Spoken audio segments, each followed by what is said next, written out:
Wherefore, Series 3, Episode 14. Orion Jenkins is dead. This is a delicate situation.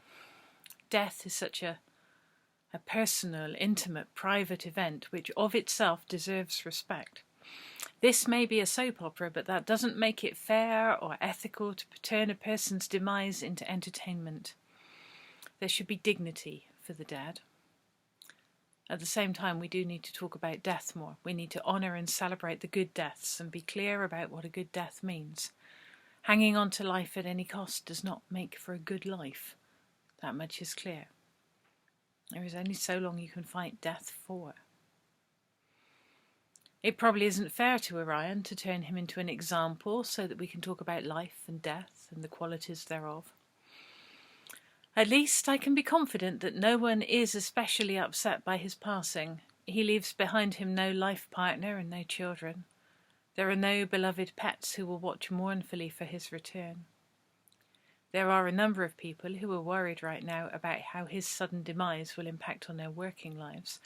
Their grief is personal, and touched by a dash of resentment for the man who has apparently found one final way in which to deeply inconvenience them.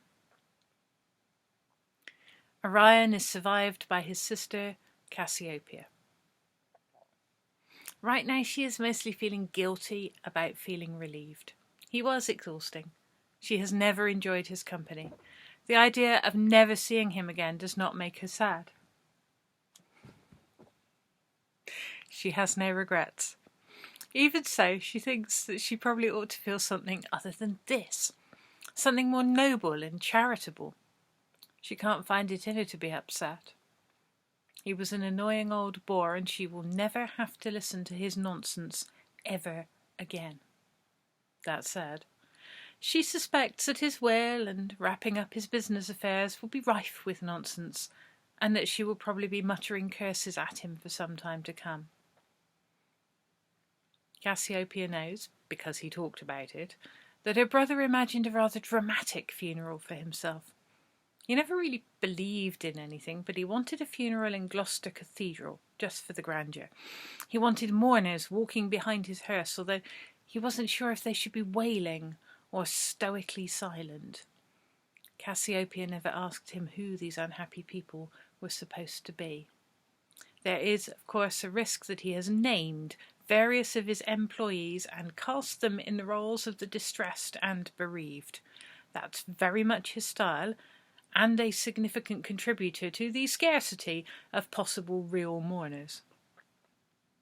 Hopefully, it will be possible to have the funeral before lockdown restrictions ease too much. That way, it won't be Cassiopeia's fault if she mostly ignores his instructions. Failing that, she is just going to have to ignore his instructions. The question is whether there will have to be an inquest, and that depends on a number of factors, including the autopsy, which she has been told won't happen quickly.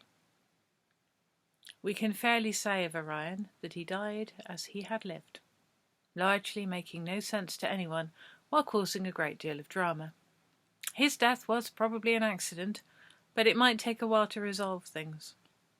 Surely no one would set up such an undignified set of circumstances as a means of suicide. And while it's easy to see why someone might want to murder Orion in a really embarrassing way, it does all look far too unlikely. But we're not doing death as entertainment because that would be tacky, and we're better than that. We're not sniggering it. Nope.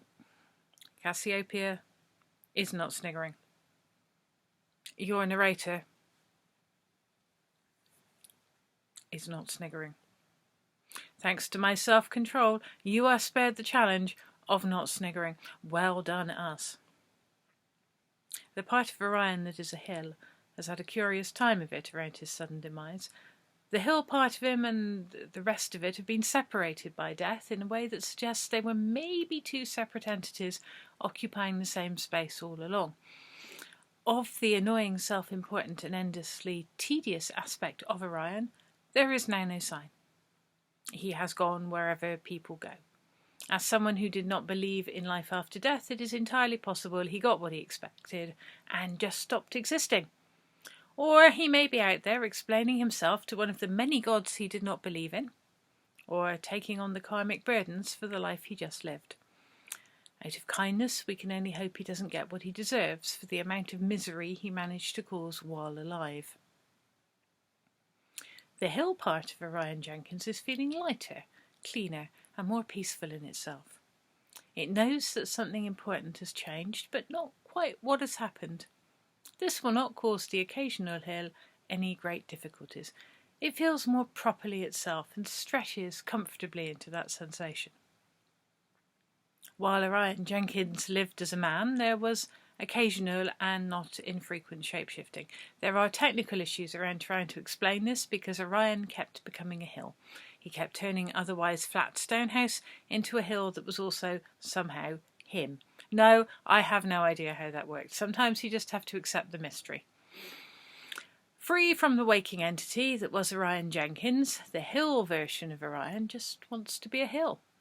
He wants to be Stonehouse, all curvaceous and geographically inexplicable, for always.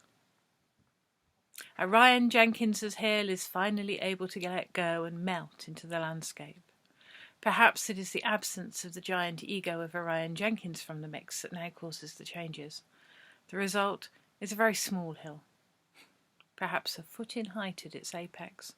More of a friendly bump than a hill, really, and not the sort of thing that could aspire to having a trig point. But it is happy in itself, this new landmass. It doesn't cause much disruption and will easily be able to continue indefinitely as a slight elevation. It's not like it needs to be noticed, it just wants to curve a bit. And so for some of Orion Jenkins at least, there turns out to be a rather happy ending.